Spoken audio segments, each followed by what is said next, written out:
Toute histoire commence par une balade, non?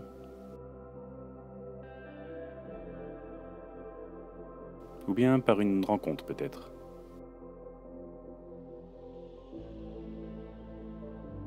Dans tous les cas, celle-ci se déroule dans le Gard, en plein mois de septembre, par une journée lourde, où la pluie se fait bien sentir.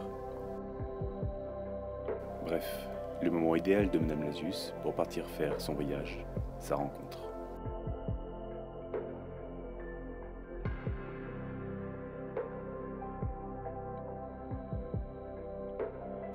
Et il n'aura pas fallu attendre longtemps, car très vite elle est rejointe par deux mâles. Le début de l'accouplement s'est déroulé dans les airs, c'est le vol nuptial. Chez certaines espèces, l'accouplement se fait par un seul mâle, et pour d'autres à plusieurs. En tout cas, ça sera le seul moment de sa vie où elle se fera féconder.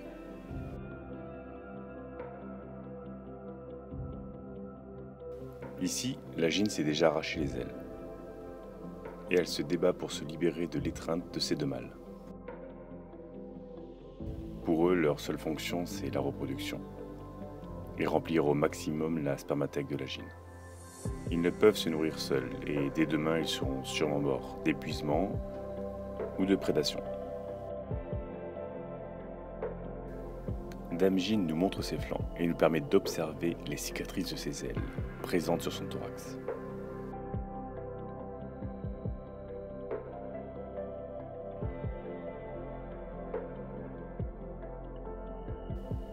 Une fois libéré, on prend la fuite, et on cherche un lieu pour se préparer à notre seconde étape, creuser.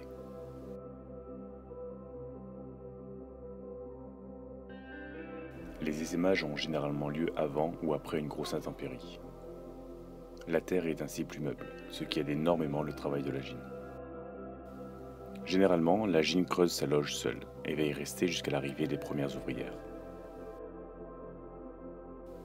Mais chez cette espèce, il arrive que parfois les gynes fraîchement fécondées se regroupent pour s'aider à la tâche. Elles creusent ainsi leur première loge ensemble et fondent ensemble. C'est ce qu'on appelle une pléométrose.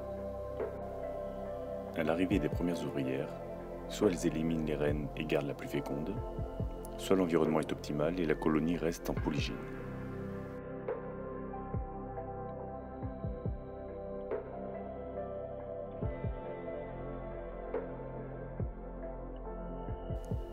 C'est un moment délicat, car tout à faire à sa tâche, les dangers restent bien présents. Régulièrement, la gyne s'arrête et va faire un petit tour d'inspection. Si on prend un peu de hauteur, on voit qu'elles sont nombreuses sur ce petit morceau de terre, et que ce n'est pas la seule espèce dessus. Ce nouveau territoire est recouvert de fédoles. Ces vagues de nouvelles phéromones, d'hydrocarbures flottant dans les airs, ne leur a pas échappé. Telles des trophées, elles rapportent à leur fourmilière les ailes des anciennes gynes.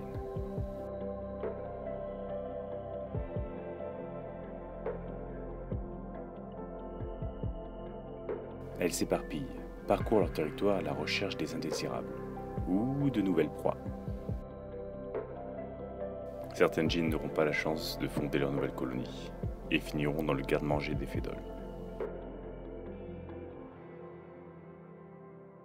On estime que moins de 5% d'entre elles parviendront à établir une colonie mature. La plupart d'entre elles seront dévorées par des prédateurs. Et il me semble important de préciser que nos propres récoltes ne sont pas prises en compte dans cette probabilité des 5%.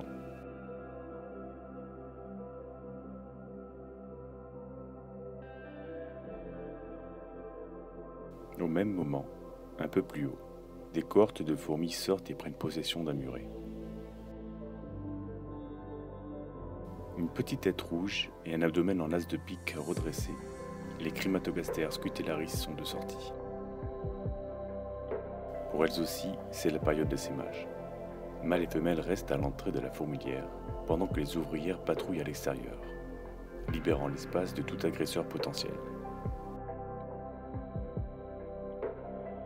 Une fois toutes les conditions réunies, les sexuées partent à la recherche de points hauts. Elles se préparent et, aidées par les ouvrières, prennent leur envol. L'accouplement se déroule en vol, mais peut se finir posé. Si vous cherchez une gine crématogaster, vous ne la trouverez pas au sol, mais plutôt sur une hauteur, tel un muret, une voiture, un arbre. Car elle essayera plutôt de fonder dans des infractuosités, dans du bois, plutôt que dans le sol.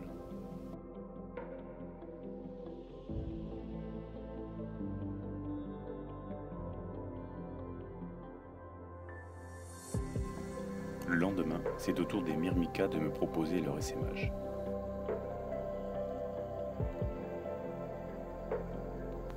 Chose étonnante, sur le même espace, des ouvrières de crématogaster, de Messor ainsi que de Formica se déplaçaient avec elles, et ça n'avait pas l'air de plus les déranger que ça. Les Myrmicas sont très alertes, et il m'a été impossible d'avoir de jolis plans de gine lors de cet essaimage.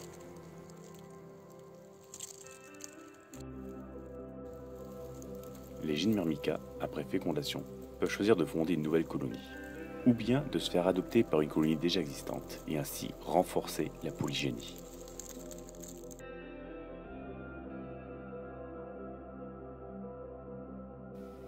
Dans la même journée, j'ai récolté pour la première fois sur mon jardin une gine Messor barbarus. Mais je n'ai aucune image de leur essaimage, du coup il va falloir me faire confiance sur ça. Mais pour ne pas vous laisser sur votre faim, je vais quand même finir avec ces belles images de Messor structor ramenant un criquet. J'avais hésité à mettre des moutons, mais bon.